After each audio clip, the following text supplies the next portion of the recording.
O senhor nasceu aqui em Ribeirão Preto ou o senhor veio de onde para Ribeirão Preto? Eu nasci em Ribeirão Preto. O senhor nasceu? Nasci em Ribeirão Preto. Quando que o senhor nasceu aqui? A data?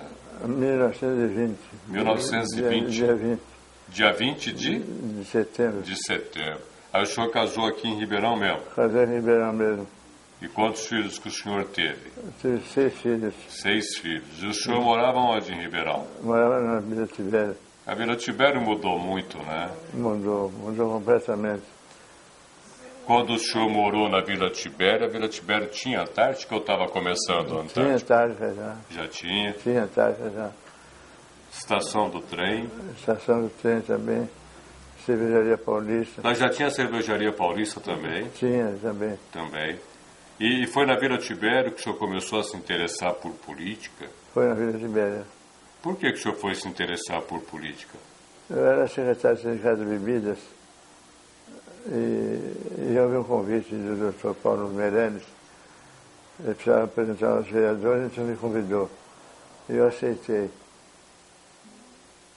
No Sindicato de Bebidas deu depois o José Delibo.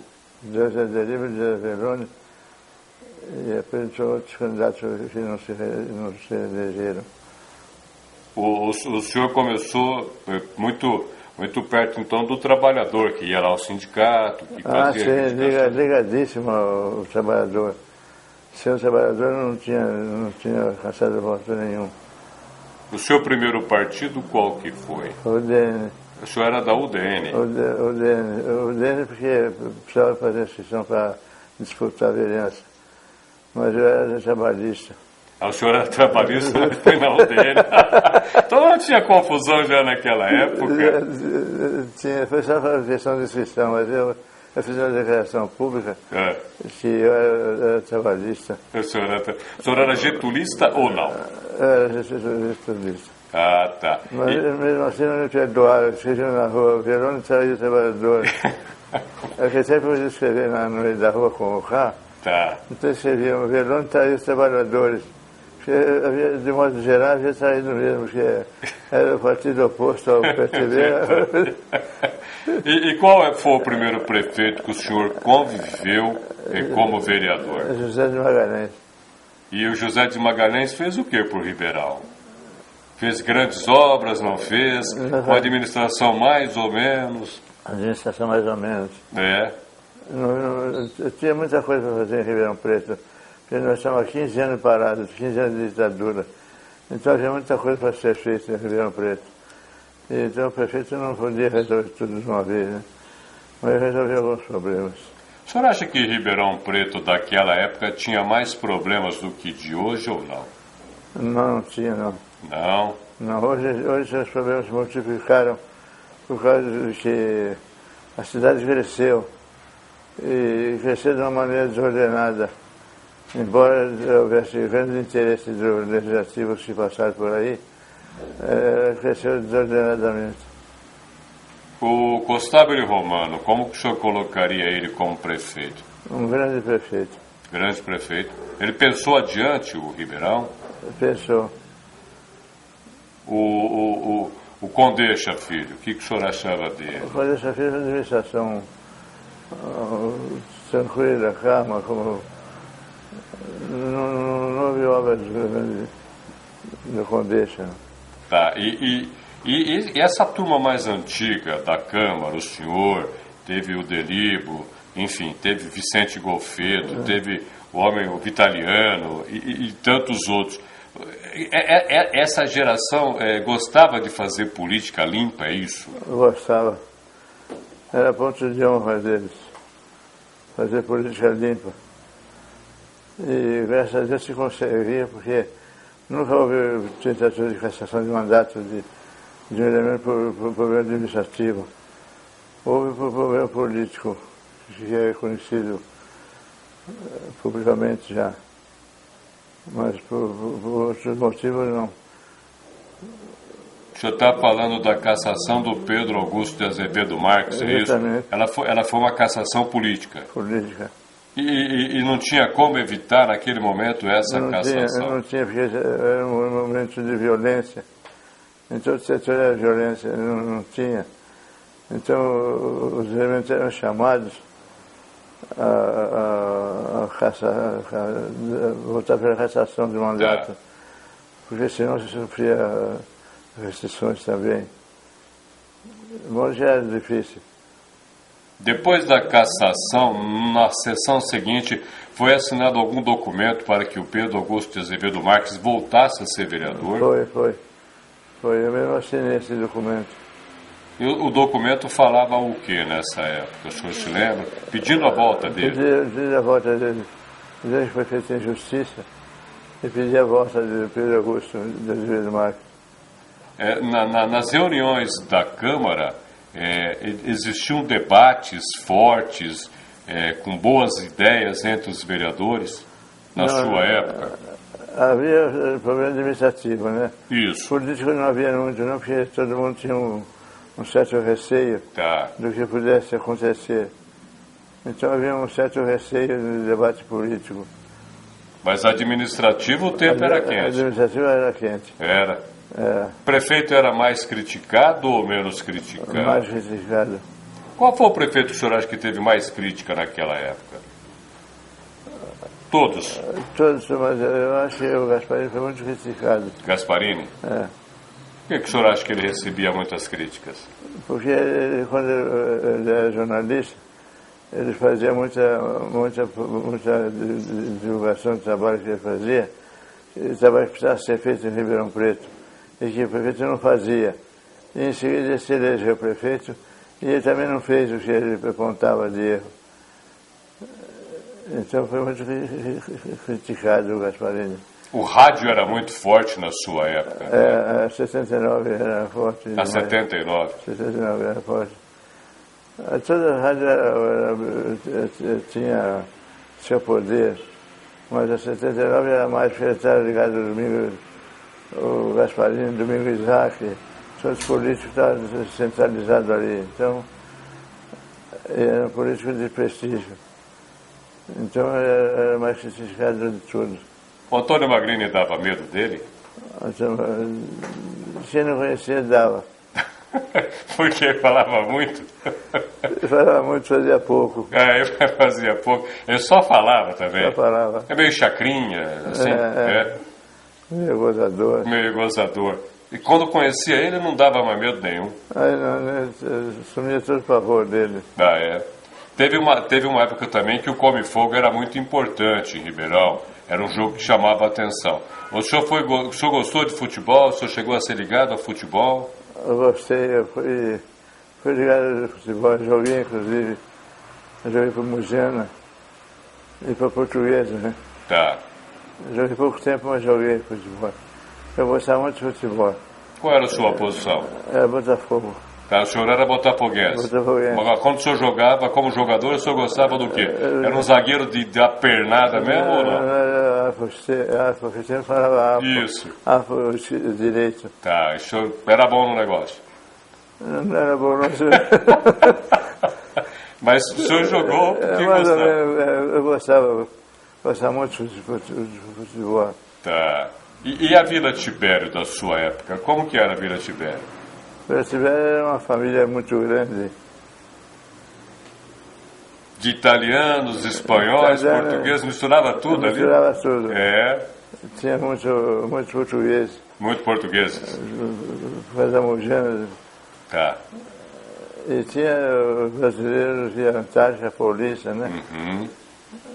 O senhor falou que tinha muito português. O senhor é filho de português? Não, italiano. De italiano. Meu pai era italiano e minha mãe espanhola.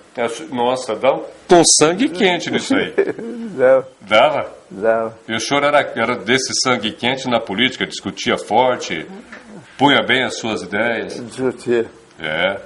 Eu não me arrependo de não ter lutado pela ideia. Pelas minhas ideias, sempre lutava. O senhor foi líder de algum prefeito na Câmara? Não, nunca quis ser líder. Não, o senhor não quis? O líder era a cadeira de pancada. E ali dá para fazer política, discutir, fazer ligações? Dava. Dava. E o senhor era um bom negociador? O senhor conseguia negociar bem ou não? Eu não sei se era, eu consegui ficar 34 anos já, devia ser mais ou menos, né? Mais ou menos. Agora, o senhor teve uma outra passagem muito bonita que o senhor foi fazer cinema, e com o Mazzaropi, e numa empresa só brasileira. Como é que foi essa sua passagem pelo cinema? Eu fui casualmente, eu fui visitar o estúdio dele e soube fazer teatro. E me convidou para fazer uma pontinha num filme chamado Jeca e a Freira. E eu aceitei. Eu era louco para cinema também. Tá. E eu aceitei. Então eu fiz um médico, um doutor Liceu, no filme Jeca e a Freira. E daí, no ano seguinte, ele me chamou outra vez para fazer os médicos outra vez. Acho que ele achou com um cara de médico, então mandou chamar outra vez. Eu fiz um médico outra vez. Daí todo ano ele me convidava, eu ia. Quando o senhor voltou, o senhor fez o filme, o senhor voltou para Ribeirão, como que o pessoal de Ribeirão recebeu o senhor? Como um grande artista da cidade, é isso? Como elemento da cidade. Nem como artista, mas já passava, até recebia. Eu acredito até que me deu muita possibilidade política. Porque quando eu ia no lugar, todo mundo queria me ver, queria cumprimentar. Eu fui no cinema, tem um caso, tinha o Quinzinho aí. O Quinzinho era um rapaz meio folclórico aqui de Ribeirão, você conhecia dele. Sim. Eu fui no centenário ver o fim do filme. Eu não assisti o filme, então quando eu estava no fim do filme eu saía. Eu fui saindo e tinha o Quinzinho. Estava lá, o Quinzinho falando, ó, Verona aqui, ó, Verona aqui. Aí o cinema virou tudo pro lado do senhor. Aí saíram, mas eu saí. O senhor saiu. Eu saí para não perturbar, né? Porque eu ia perturbar. Mas onde eu ia, supermercados, eu ia, sempre chamava a atenção. Além do Quinzinho, teve outras figuras que chamavam a atenção em Ribeirão, né? Teve um rapaz, irmão dele, artista da Globo. Ele pedia 200 reais. Ah, tá. Eu ia pôr em poupança só. Tá. Como era o nome dele? Não lembro. Agora, Ribeirão Preto, na sua época, era uma cidade muito tranquila, podia se passear, podia se andar, ficar até de madrugada, até um pouco mais à noite. Essa coisa deixou muita saudade no senhor? Deixou sim, porque realmente foi uma fase muito boa que a gente passou. Uma fábrica que se vivia muito bem, tranquila. Inclusive para criar os filhos mesmo, né? Porque meus filhos foram criados numa época difícil, começou a ficar difícil. Mas graças a Deus deu para criar eles direitinho. Agora, o que mais o senhor acha que complicou demais a vida? As pessoas estão conversando menos, não prestam atenção em quem tem que contar a história. O que o senhor acha que está mais difícil hoje? Eu acho que o ponto 1, há um desinteresse hoje de tudo que se faz. Não é visto com amor, com o carinho que merece. Então eu acho que é desatenção. O Mazzaropi que o senhor conheceu, ele era chato ou era divertido? Era divertido. Divertido. Mas ele queria fazer direito. Ele queria saber tudo direitinho. E ele era pão duro. Ele era pão duro, né? Era pão duro, então era meio difícil de lidar com ele no campo financeiro. Tá. Mas dava para se levar direitinho, assim. Dava, porque eu tinha os diretores também, quando tinha um negócio, eu dispensava um artista, ou troca de salário, alguma coisa, ele mandava um imediato dele, né? tá. Ele mandava o imediato dele fazer. Tá. Então ele não se expunha muito. Tá. Eu não brigava com ninguém. Não brigava com ninguém. Se indispunha, ficava meio longe, tá tudo bem, os outros cacete por mim. A gente ia fazer uma revisão, quando filmava, ia no cinema para fazer a verificação das filmagens. E ia sempre em São Paulo, ia depois das 10 horas. E formava uma fila, pedindo autógrafo para ele, ele dava, pacientemente ele dava para todo mundo. Ah, é? Então ele era muito simpático dessa parte de lidar com o público. Tá. O senhor acha que um homem que nem o Mazzaropi teria a chance de viver hoje fazendo filme ou é muito difícil? Olha, tá bem difícil. Tá, né? Tá bem difícil. Acho que ele não ia conviver como conviveu, não. Não? Eu acho que não. Agora, voltando à política em Ribeirão. O senhor deixou a vereança em 1982. Por que o senhor resolveu dar uma parada, deixar tudo isso de lado? Porque o tipo de política que eu fazia era um tipo de política cansativo demais. Eu vivia com o bolso cheio de recadozinho para pedir de emprego, casa popular, ligação de água, ligação de luz. Eu cuidava de tudo isso aí. Tanto que eles me criticavam, um colega me fazia crítica para mim. Dizer que eu era vereador de recado. Mas a verdade é que eu sempre fui bem voltado e o povo sempre reconheceu o trabalho que eu fazia de atendimento pessoal. Eu sentava na cama às 3 horas, ficava até 7 horas, 7h30, atendendo o público. E sempre que podia resolver, a gente resolvia. Eu já fazia uma política de situação para poder resolver os problemas que eram defensáveis moralmente. E sempre fui bem sucedido, graças a Deus. As minhas votações sempre foram muito boas. Em 76 eu fui o vereador mais votado. Parece que eu tinha 1.200 votos a mais do Seixas, que foi o segundo. Então, meu filho falou, é um bom momento para o senhor parar. Então, eu tinha que parar. A campanha política da sua época era feita na sola de sapato e na palavra. Na palavra e sola de sapato. Eu tinha os comícios, né? Os comícios eram importantes. O comício era muito importante. Eu digo até que era mais importante do que a televisão. O senhor se saía bem em comício? O senhor gostava do comício? Gostava. Os comícios a gente levava sempre uns 4 ou 5 assuntos que falava diretamente ao eleitor. E às vezes não só do local, mas do bairro dele, do eleitor. Uhum.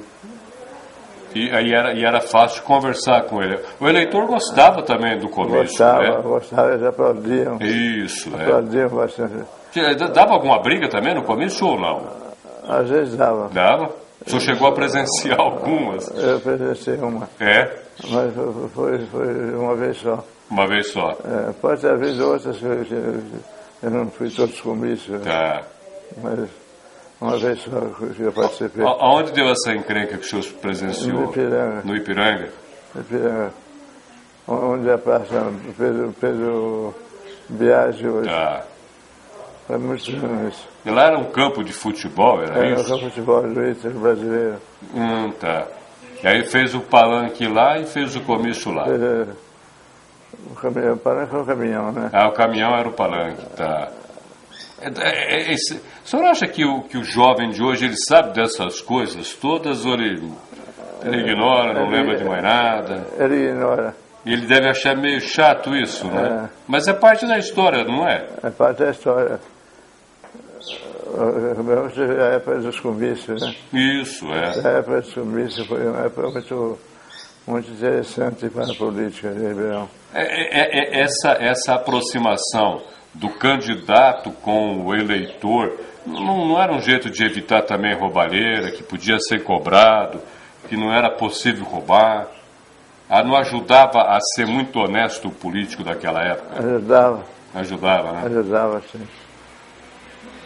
E o que mais o senhor lembra da Vila Tibério, que o senhor viveu e conheceu bem? Essa coisa de ser uma grande família. Na praça. Da praça? Na praça, por Coração de Maria. Isso. Toda noite se reunia ali. Tinha reunião, menos foi só de passagem, de ver se algum compromisso, a gente passava por ali. E tinha o corretozinho. Isso. Eu tinha uma possibilidade mais que eu gostava de poesia. Então a gente reunia ali alguns amigos para dizer poesia no coreto. Subia no coreto e dizia falava as poesias. O senhor escrevia as poesias? Eu escrevi algumas. É? Isso é interessante. As suas poesias falavam do quê? De amor? De natureza? O que elas falavam? Sei lá. O senhor fazia alguma declaração de amor também nelas? Eu fazia mais espiritual. Mais espiritual. Mais espiritual. Tá. E Ribeirão Preto hoje, o que o senhor espera agora? É uma cidade do tamanho do mundo, está grande, mas foi diminuindo em algumas coisas. O senhor tem alguma expectativa para Ribeirão Preto? Olha, vai depender muito do legislativo. Quando eles fazerem, aprovarem os planos para a administração, é muito importante, mas precisa ter muito equilíbrio para não fazer grandes investimentos inúteis. Eu não quero dizer se fizer das enxurradas aí, porque eu estou meio fora. Eu não estou nem jornal, mas não estou chegando mais. Então meu filho chega aqui e dá uma lida para mim. Mas precisa muito cuidado em fazer grandes investimentos inúteis. Eu não quero dizer nada, mas o futuro vai dizer dessa enchente. A obra que fizeram na Rubinho Cali, eu não me entendi, foi uma obra desde o começo ao destino, não resolveu o problema da enchente. E já deu uma chuvinha outro dia, já deu enchente aqui em frente à rodoviária outra vez. Não adiantou nada. E foi uma obra caríssima. Podia se gastar o dinheiro de maneira diferente. De maneira diferente. Talvez seja mais fácil de resolver o problema do que foi feito. O Valério seguiu mais ou menos o senhor na política, não seguiu, não? Seguiu. Ele gosta também, né? Ele gosta, mas o Valério tem um problemazinho. O Valério é meio estourado ou muito tranquilo? É tranquilo. Tranquilo, né? Mas ele foi 2 mandatos, não quis mais também. Também não quis? Eu tinha tudo para ser eleito, ele não quis. Ele foi vereador na primeira legislatura dele, e na segunda se elegeu com facilidade. E na terceira ele não quis mais. E cansou ou ficou decepcionado? Foi meio decepcionado. Meio decepcionado. Tirando o problema agora da enchente, você acha que Ribeirão vai para algum lugar ainda? Vai se tornar uma grande cidade? Ou vai ter que ter muita coisa para fazer? Vai ter muita coisa de fazer. Muita? São pequenas obras que a gente tem que ser encaradas. Primeira vez que o senhor foi eleito, o senhor se lembra quando foi? 1951. 1951. A sua família, o senhor tem uma família com quantos filhos? O senhor já tem neto, bisneto? Tenho 9 bisnetos já. E os seus filhos quais são? Os nomes, por favor. O Valério, o Vitor, que é médico de São Joaquim, a Cecília, o Wagner, o Valdir, esses são meus filhos, 5. E o nome da sua esposa, por favor? Faleceu faz 6 meses. A Emília de Lama Verone. Dá uma mensagem agora do senhor para Ribeirão Preto.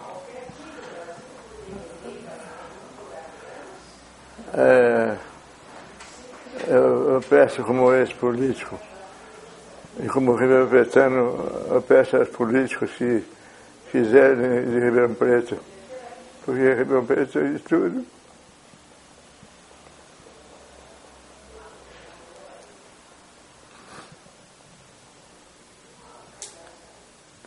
Ribeirão tem tudo para ser uma grande cidade.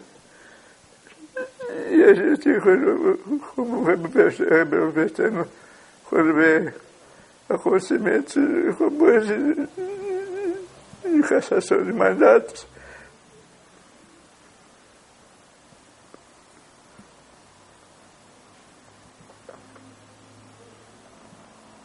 a gente fica muito aborrecido com esses acontecimentos. Quando vê uma cassação de um mandato de um vereador por corrupção ou por qualquer outro motivo, é lamentável. A gente sente isso aí, porque isso é uma falha que vai repercutir no povo. E é lamentável que isso aconteça, porque a gente tem que dar credibilidade para o povo e não descrença. De modo que eu peço ao povo de Ribeirão Preto que ajude as administrações a tocar para diante as dificuldades que nós encontramos pela frente, porque é dever de todos nós trabalhar para Ribeirão Preto.